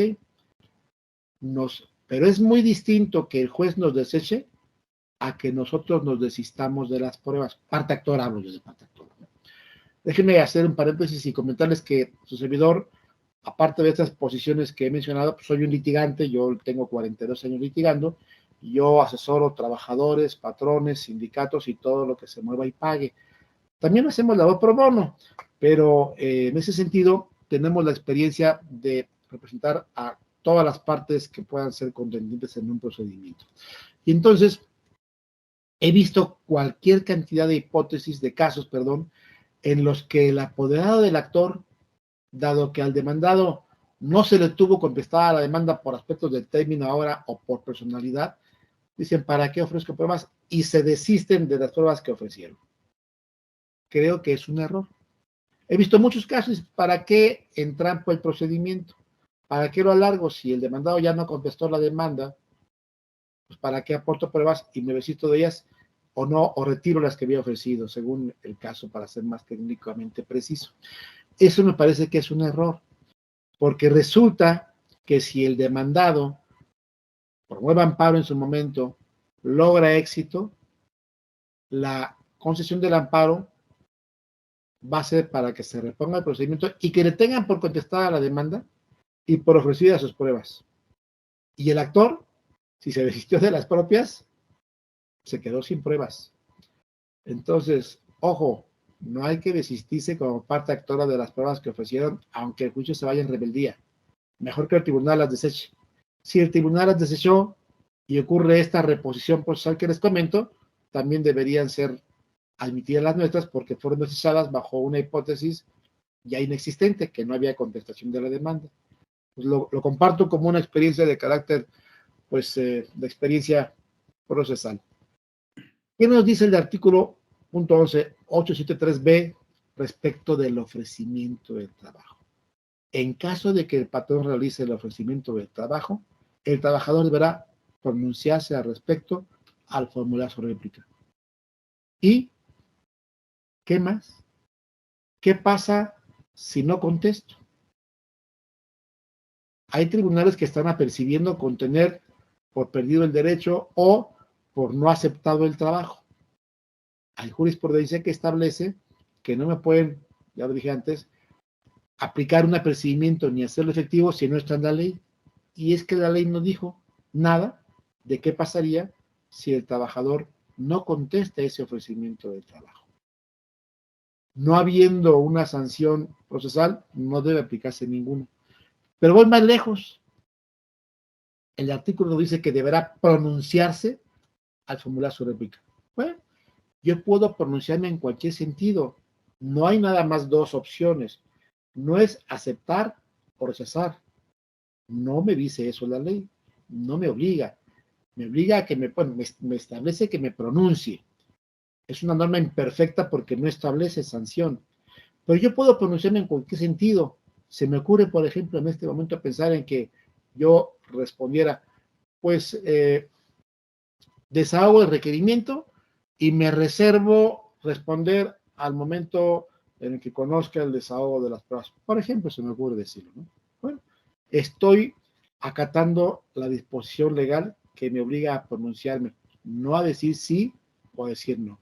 Entonces, hay que darle al texto legal el alcance que verdaderamente tiene. No nos obliga a decir sí o a decir no, según mi personal punto de vista. Pero un tema más relevante es, sabemos que la ley finalmente estableció, en esencia, que la oferta de trabajo no exime al patrón de probar su dicho. Es decir, no revierte la carga de la prueba. Si el ofrecimiento del trabajo no revierte la carga de la prueba, la pregunta es, ¿vale la pena ofrecer el trabajo? ¿Tiene efectos? ¿Tiene sentido? El ofrecimiento del trabajo se potencializó en los juicios individuales, pues por la consecuencia de invertir la carga probatoria, si se ofrecía de buena fe. Pero si ya no tiene ese efecto, ¿vale la pena ofrecer el trabajo? Lo cierto es que sí vale la pena. ¿Por qué? Por muchas razones. Si el trabajador rechaza el trabajo, la generación de posibles sueldos caídos posteriores ya no es imputable al patrón y puede cortarse esos posibles sueldos caídos. Tiene un efecto. Si el trabajador demandó reinstalación y rechaza el trabajo que le están ofreciendo en los términos en los que desempeñaba, dice la jurisprudencia que está renunciando a su acción principal y que por tanto se tiene por consumada la acción de reinstalación. Entonces, la oferta de trabajo no tiene como único efecto, o no tiene como único efecto en el pasado, la inversión de la carga de la prueba, que hoy no está. Pero sí puede tener como efecto el posible corte o interrupción del cómputo de los posibles sueldos vencidos. Y si el trabajador demandó reinstalación y rechaza la reinstalación que le ofrecen, en términos de la jurisprudencia, podría entenderse su desinterés en su reinstalación y, por tanto, el abandono de la prestación principal de reinstalación. Así lo dice la jurisprudencia y no hay razón para entender que ésta haya quedado sin efectos. Así es de que sí, todavía el ofrecimiento de trabajo tiene alcances. Maestro, ¿cómo vamos con el tiempo? Porque creo que me estoy prolongando, ¿verdad?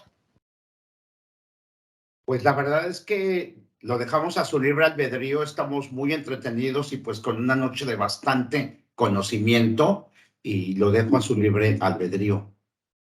Muchas gracias. Hasta Voy a siempre. ir viendo las que sean de más relevancia a juicio de su servidor y con mucho gusto las vemos. Me brincaré algunas para tampoco abusar del tiempo que amablemente me han conferido.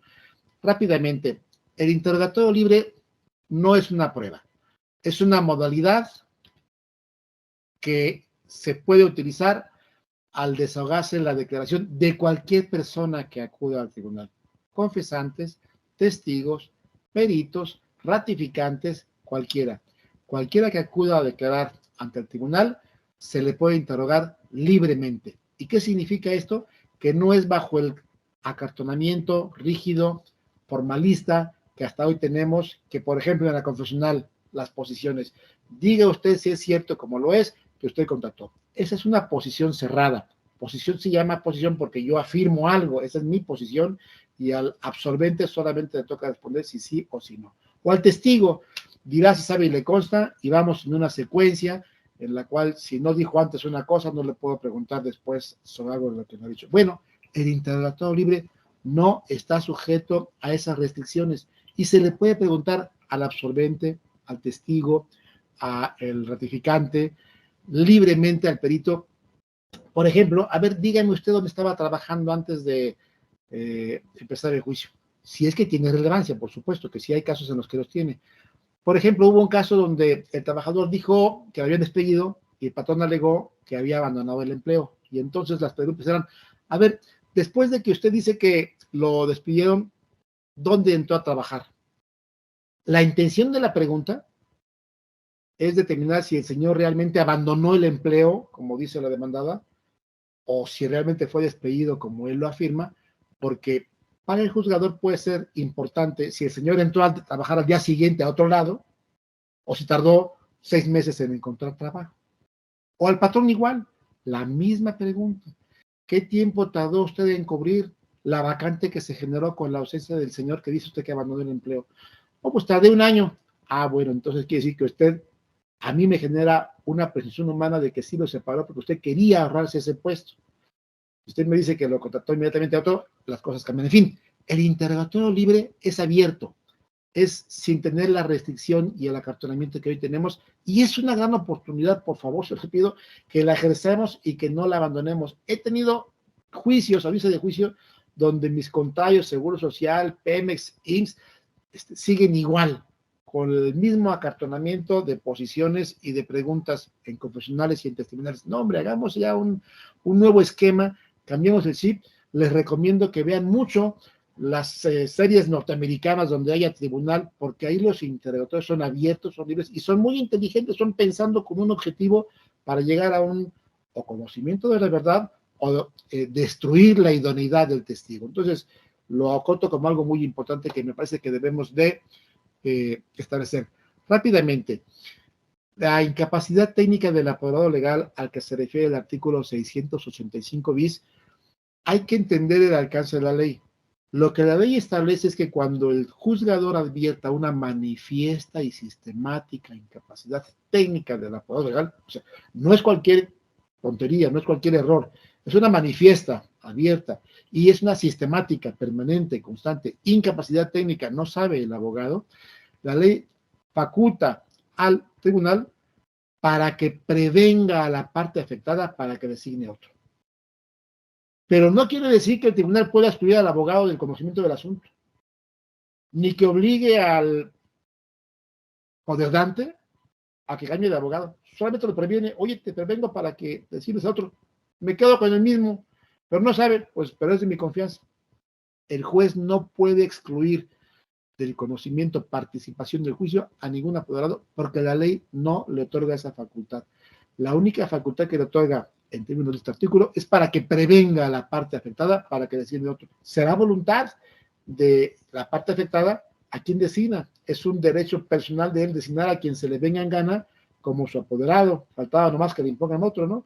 Al trabajador, si no tiene alguno, se le puede asignar un procurador o un defensor de oficio, pero no se le puede imponer en contra de su voluntad. Me sigo adelante. Ok. Esto me parece de las cosas que hay que corregir. Los artículos 728 y 731 de la ley nos hablan de los medios de apremio y de las correcciones disciplinarias. Diversos artículos de la propia ley, que están citados en la primera parte de esta lámina, nos hablan de que el recurso de reconsideración solo procede contra actos o omisiones del secretario instructor. Reitero, el 728 autoriza a los jueces y a los titulares de los centros de conciliación a imponer correcciones disciplinarias. Y el 731 autoriza al juez para imponer medios de apremio. Ok, son los jueces, no los secretarios instructores. Repito, los artículos que están al inicio, 848, 858, 871, etcétera, establecen claramente que el recurso de reconsideración solamente procede contra actos del secretario instructor en la parte jurisdiccional. Sin embargo, resulta que el artículo 732 nos dice que las correcciones disciplinarias y los medios de apremio se impondrán de plano, o sea, sin sustanciación alguna. Pero remata, podrán ser impugnadas en los términos señalados en esta ley. ¿Cuáles términos están señalados en esta ley? No existe recurso. El único recurso que después de 100 años tenemos en nuestro modelo de justicia laboral es el recurso de reconsideración. Antes no había recursos. Los recursos ante las juntas eran de recurso de, creo que era de reclamación contra las medidas disciplinarias y correcciones, las medidas de premio y correcciones disciplinarias, o bien el recurso de revisión de actos del presidente ejecutor o del actual ejecutor. Pero ninguno dentro del procedimiento. Hoy tenemos el recurso de reconsideración dentro del procedimiento. Pero este artículo 732 nos dice que las correcciones y los medios de apremio podrán ser impugnados en los términos de esta ley. No hay. ¿Por qué? Porque esas correcciones y esos medios de apremio los impone el juez. Y toda la ley nos dice que el recurso de reconsideración procede únicamente contra actos del secretario instructor. Pues se le olvidó al legislador suprimir esta parte del texto legal. ¿Qué hay para impugnar estas correcciones o medios de apremio? El amparo indirecto, no hay otro. Este me lo brinco. Este sí es muy importante. Este es una joya que les voy a compartir y seguramente algunos la conocen, otros no tanto, pero que me parece así muy importante. Sabemos muy bien que para promover el amparo, dentro de los principios que informan a esta institución, existe el principio de definitividad y consiste en que antes de acudir al juicio de amparo deben agotarse todos los recursos ordinarios existentes. Hoy, reitero, en materia laboral tenemos el recurso de reconsideración. Si hay un acto que debiera de impugnarse mediante el recurso de reconsideración y no se impugnó, el amparo directo que se plantea en contra de la sentencia, donde se hagan valer las violaciones procesales, será improcedente por no haber agotado el principio de definitividad al no plantear el recurso de reconsideración. ¿Hasta aquí está claro? Hasta ahí está perfecto. Pero hay una joya para ustedes. Este artículo 171, que nos vuelve a establecer el principio de definitividad, nos dice claramente lo que les acabo de mencionar. Al reclamarse la sentencia definitiva, laudo o resolución, deberán hacerse valer las violaciones a las leyes del procedimiento, siempre y cuando el quejoso las haya impugnado durante la tramitación del juicio mediante el recurso que en su caso señale la ley ordinaria respectiva. Pero el segundo párrafo tiene una joya para ustedes. Nos dice que este requisito no será exigible. ¿Cuál? El de definitividad. No será exigible en amparos contra actos que afecten derechos de menores, incapaces, estado civil, familia, ejidatarios comuneros y trabajadores. ¿Qué quiere decir esto? Que los trabajadores no están obligados a agotar el principio de definitividad para acudir al amparo directo e impugnar violaciones procesales. Pueden no impugnarlo y de cualquier forma tienen la oportunidad de impugnarlas en el juicio de amparo directo. Esto es una joya para quienes llevan trabajadores. Y para quienes le piensan mucho en táctica y estrategia de juicio, es un arma extraordinaria para que definan la conveniencia o no, o dejar pasar actos que puedan ser violatorios dentro del procedimiento y mejor no impugnarlos bajo la idea de que lo pueden hacer al final del juicio, al impugnar mediante amparo directo la sentencia que se emita. Esta me parece que era importante y relevante y creo que con eso podemos concluir. Nada más, una rareza, el artículo 899F nos dice que los peritos médicos deben satisfacer los requisitos siguientes. Observar lo dispuesto por el artículo 707. ¿Qué dice el 707? Pues no dice nada, porque está derogado. Así de que, pues, no hay forma. Y así como ese hay varias, pero concluyo con esto porque si no, no acabo y aquí me van a correr después de que ya sea la hora. Así que con eso concluyo y quedo con mucho gusto a sus órdenes. Ahí están mis datos, mi WhatsApp, mi correo electrónico. Tengo la mala costumbre de contestar todos. Si hay alguna duda conmigo, con mucho gusto. Y si hay alguna queja o reclamación, con el maestro Julio César, por favor. Concluyo. Muchas gracias por su atención. Espero haberles dado alguna idea y aportación para que ustedes tengan una mejor visión de lo que es la actualidad y el futuro, que son reformas a la ley. Nosotros con mucho gusto. Muchas gracias por su atención. Muchísimas gracias, maestro Chávez. La verdad es que es una noche de conocimiento para este honorable Colegio de Abogados y Criminólogos y pues en su caso nos resta, ¿verdad?, dictar algunos reconocimientos en su favor. Me voy a permitir, ¿verdad?, dictar el siguiente reconocimiento si nos apoya don Ramón, ¿verdad?, Espinosa, para efectos de proyectar el reconocimiento en favor de nuestro disertante de excelencia. Claro que sí, doctor. Si me permite, maestro Gilberto Chávez, dejar de compartir para poder compartir yo. Claro. Y lo anterior con independencia de que se lo hagamos llegar directamente en físico, maestro Chávez Orozco. El reconocimiento, doctor, claro que sí. Ya dejé de compartir, ¿verdad? Sí. Sí, muchísimas gracias. Y pues a nuestra estimada audiencia que ahorita estuvo para los efectos de un servidor, 17 páginas escritas por parte de un servidor porque seguimos siendo pues alumnos máxime en estos temas de oralidad que pues que es ahorita el momento que estamos enfrentando los litigantes de derechos humanos y pues en esta ocasión yo voy a señalar que por conducto del Honorable Colegio de Abogados y Criminólogos del Estado de Nuevo León, Asociación Civil, se otorga el presente reconocimiento en favor del maestro don Gilberto Chávez Orozco por su colaboración y apoyo en la realización e impartición de la conferencia magistral intitulada Actualidad y Futuro del Nuevo Procedimiento Laboral, en fecha 27 de enero del año en curso, en los trabajos de sesión ordinaria de esta asociación colegiada.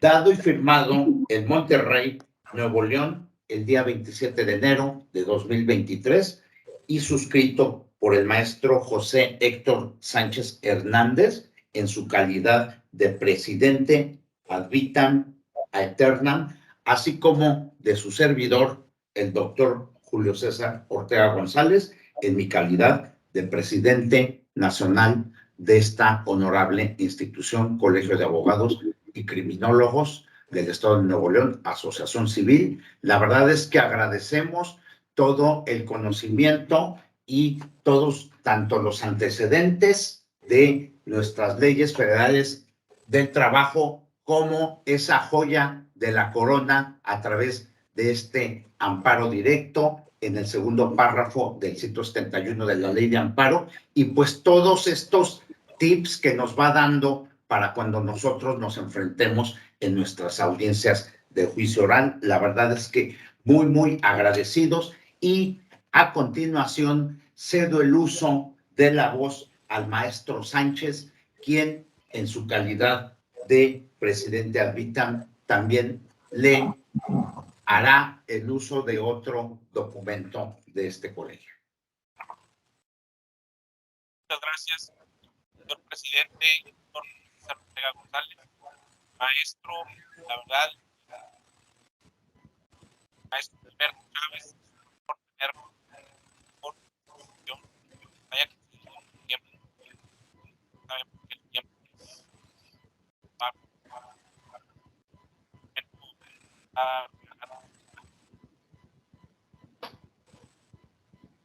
calidad de presidente, vamos a darle lectura al nombramiento que de hoy de colegio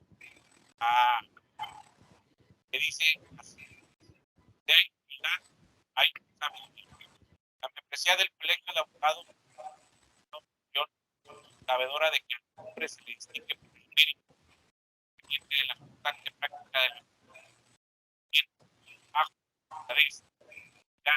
rectitud, estudio y lealtad, valores excelsos llevan a ser un hombre digno, merecedor de alcanzar los grandeza, dándose estos valores la persona de un distinguido y hermano y amigo, y el resto de sabiduría es posible que nuestro colegio vea la luz de la sabiduría.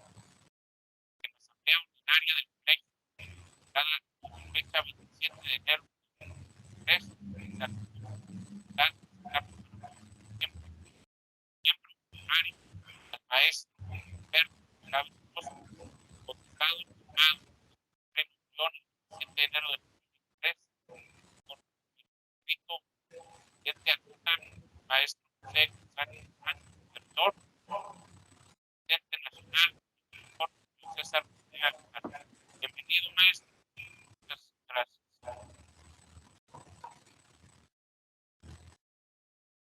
Muchísimas gracias, y pues bueno, en realidad por el tema de audio, este es un documento denominado Donde hay humildad, hay sabiduría, y pues a título personal y a título del Colegio de Abogados y Criminólogos del Estado de Nuevo León, Asociación Civil, damos las gracias por esta noche de enseñanza por parte de don Gilberto Chávez Orozco. Le agradecemos, maestro, y pues lo hacemos miembro de este colegio, ¿verdad? Para que a futuro nos pueda honrar con algunos otros avances, porque de lo que nos comentó en el futuro de este nuevo juicio, pues ya se viene otra reforma de la que habla, y pues bueno, nosotros seguimos preparándonos y agradeciéndole a usted y a toda la estimada audiencia en esta noche de aprendizaje. Es Quantum, y le cedo el uso de la voz a cualquiera de los presentes. Muchísimas gracias, doctor Julio César Ortega. Aprecio mucho sus palabras, igual también las del doctor Héctor Sánchez. Agradezco, por supuesto, a todos los que han asistido, y particularmente al Colegio de Abogados y Criminólogos del Estado de Nuevo León, Asociación Civil. Un privilegio estar con ustedes. Me he sentido muy abrazado, muy contento de compartir. Me siento muy honrado también de que me hagan el honor, de afiliarme a este honorable colegio, en lo cual, por supuesto, con mucho gusto estaría yo honrado de estar participando en ello, y encantado de estar con ustedes cuantas veces me requieran, con mucho gusto. Así de que muy agradecido con todos ustedes. Muchas gracias por todo. Muchas gracias, y que tengan todos muy buenas noches. Excelente fin de semana.